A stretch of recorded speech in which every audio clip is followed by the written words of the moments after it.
नमस्कार, मैं प्रांशी राठौर और आप देख रहे हैं नेक्स्ट 9 न्यूज। महाराष्ट्र के सियासी संकट पर हर किसी की नजरें टिकी हुई हैं। बीते साल 2022 में जून के महीने में शिवसेना के प्रमुख रहे और पूर्व मुख्यमंत्री उद्धव ठाकरे के संग बगावत की एकनाथ शिंदे ने और आज मुख्यमंत्री के पद पर हैं। न सिर्फ वह मुख्यमंत्री के पद पर हैं, बल्कि अब वह शिवसेना के नए अध्यक्ष भी चुने जा चुके हैं। ऐसे में देखा जाए तो एकनाथ शिंदे एक एक करके शिवसेना की तमाम प्रॉपर्टीज पर भी नजरें बनाए हुए हैं। महाराष्ट्र में जो बड़ी बगावत देखने को मिली, उस बड़ी बगावत के बाद अब यहां पर आशंकाएं जताई जा रही हैं कि कहीं ना कहीं मनसे प्रमुख राज ठाकरे को भी बेहद बड़ा झटका लग सकता है। दरअसल आपको बता दें कि अब यहां पर जो बड़ी खबर सामने आई है, वो बड़ी खबर यही है कि कहीं ना कहीं जहां एक तरफ वहां पर 2 लोकसभा सीटों पर उपचुनाव होने को जा रहे हैं, ऐसे में यहां पर राज ठाकरे की पार्टी में भी बड़ी बगावत हो सकती है। तकरीबन 50 पदाधिकारियों ने यहां पर अपने पदों से इस्तीफा दे दिया है। ये बड़ी खबर सामने आई है। लेकिन दूसरी ही तरफ यहां पर देखा जाए, जिस तरीके से 17 फरवरी के दिन चुनाव आयोग ने जो फैसला सुनाया कि एकनाथ शिंदे के हवाले है शिवसेना पार्टी का नाम और चुनाव चिन्ह, जिसके बाद राष्ट्रीय कार्यकारिणी की बैठक हुई और उस बैठक में यह अहम फैसला सुनाया गया कि अध्यक्ष बने रहेंगे अब एकनाथ शिंदे। ऐसे में देखा जाए, सवाल यहां पर यह खड़ा होता है, क्या यहां पर मनसे और शिवसेना जो उद्धव गुट की है उसका यहां पर गठबंधन होता हुआ नजर आएगा? क्या यहां पर अब मनसे प्रमुख राज ठाकरे आगे बढ़ते हुए नजर आएंगे? सवाल यहां पर रहेंगे हमारे तमाम सहयोगियों से। जी हां, आमने सामने प्रोग्राम में आज हम बात करेंगे यहां पर मनसे प्रमुख राज ठाकरे के बारे में। तो सबसे बड़ा सवाल यहां पर रहेगा ऋतिक से कि आखिरकार वह क्या कुछ कहना चाहते हैं, क्योंकि देखा जाए महाराष्ट्र की सियासत से ऋतिक आप भी वाकिफ हैं। आप भी जानते हैं कि एकनाथ शिंदे ने किस तरह से बगावत की 39 विधायकों के साथ। पार्टी का नाम और चुनाव चिन्ह छीन लेने के बाद अब यहां पर सुप्रीम कोर्ट में 16 विधायकों की अयोग्यता पर सुनवाई जारी है और साथ ही साथ यहां पर याचिका एक बार फिर से दायर की गई है कि चुनाव आयोग पर अहम फैसला लिया जाए। तो आपको क्या लगता है, क्या इस अध्यक्ष पद के लिए राज ठाकरे का कोई बड़ा कदम देखिए? आपको बताया, आपने एकनाथ शिंदे का यहाँ पर जिक्र किया। एकनाथ शिंदे अगर बगावत होकर गए भी थे तो आज उनके हाथ में जो है तीर कमान भी है और पार्टी का जो है पार्टी भी उनकी शिवसेना भी उनकी हो चुकी है। तो कहीं ना कहीं अगर देखा जाए तो राज ठाकरे पर अब सवाल बने हुए। आपने कि अभी प्रस्तावना में रखा था कि 50 जो उनके समर्थक थे कहीं ना कहीं इस्तीफा देकर वो जा रहे। तो मुझे लगता है कि अगर राज ठाकरे यहाँ पर एकनाथ शिंदे के साथ नजर आते हैं तो कहीं ना कहीं उनको भी फायदा होता हुआ नजर आएगा, क्योंकि लगातार देखा जाए तो अभी जो है उपचुनाव भी महाराष्ट्र में देखने को मिल रहा है 2 सीटों पर।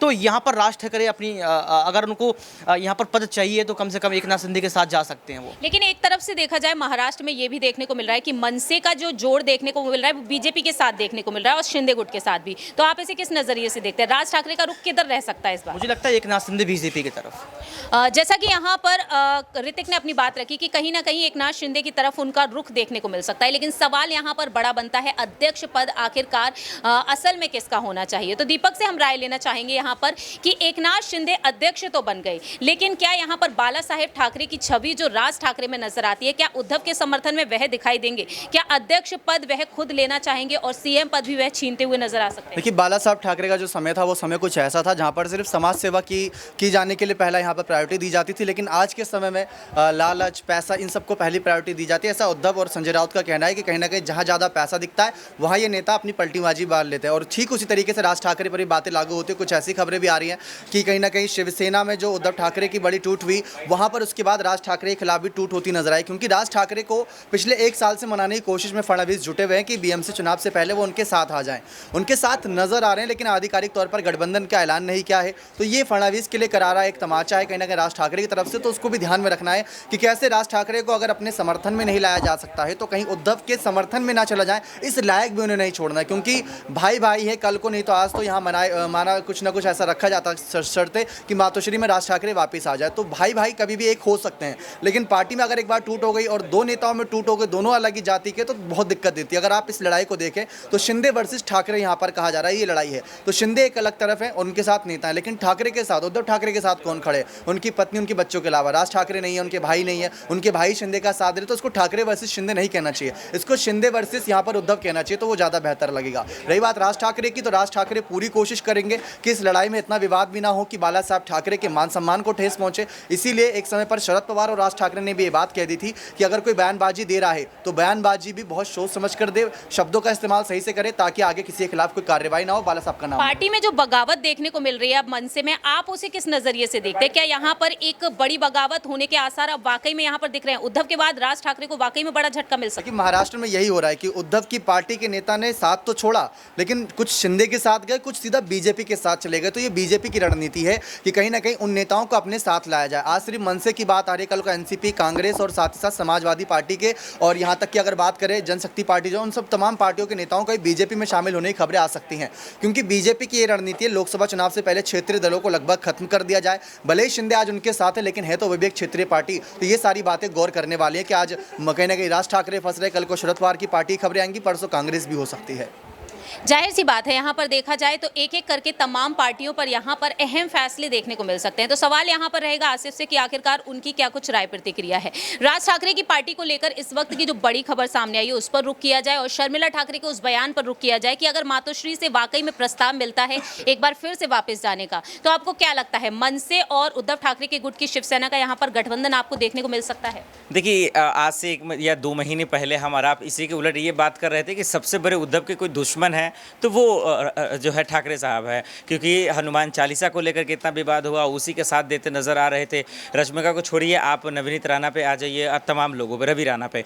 लेकिन आज जब से इनके हाथ से तमाम चीज़ छीन ली गई, सरकारें गई, कुर्सियाँ गई, उसके बाद पार्टियाँ भी गई, तो अब देखिए लाजमी है कि अब इनको साथ तो किसी न किसी का चाहिए। और कहते हैं ना, खून अपना अपना ही होता है, तो ठाकरे वर्सेस ठाकरे तो चलेगा ही। कुछ दिन पहले दुश्मनी चली थी।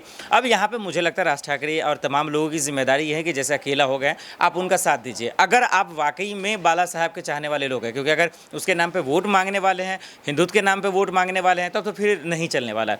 तो मुझे लगता है कि उद्धव ठाकरे का मैं कल ही सुन रहा था, उनका पूरा आधे घंटे का इंटरव्यू सुन रहा था, तो उन्होंने ये कहा कि देखिए दरअसल ये जो हमसे तमाम चीज़ें छीनी गई है, इसके पीछे की कहानी कुछ और है। तो मुझे लगता है कि 2019 के वक्त जिस तरीके से बीजेपी को धोखा दिया था उद्धव ने, और एनसीपी कांग्रेस के साथ मिलकर सरकार बना लिया, दरअसल अमित शाह ने उनका ही जो है, देखिए अमित शाह को सरकार नहीं चलाना था, दरअसल उनको मुंहतोड़ जवाब देना था। कहते हैं ना, राजनीति बड़ी गंदी चीज़ होती है, कभी भी नहीं छोड़ती।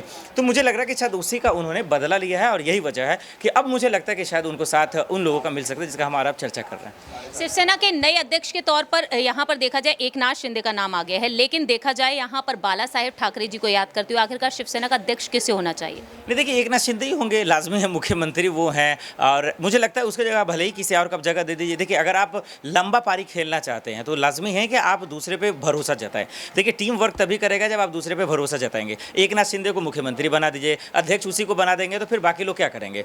तो मुझे लगता है कि अब मुख्यमंत्री आप तो है ही हैं, बेहतर है कि आप किसी और को मौका दीजिए, ताकि लोग ये भी नहीं करेंगे कि आप लालची हैं। तो ज़्यादा बेहतर होगा कि किसी और को मौका देते तो अच्छा रहेगा।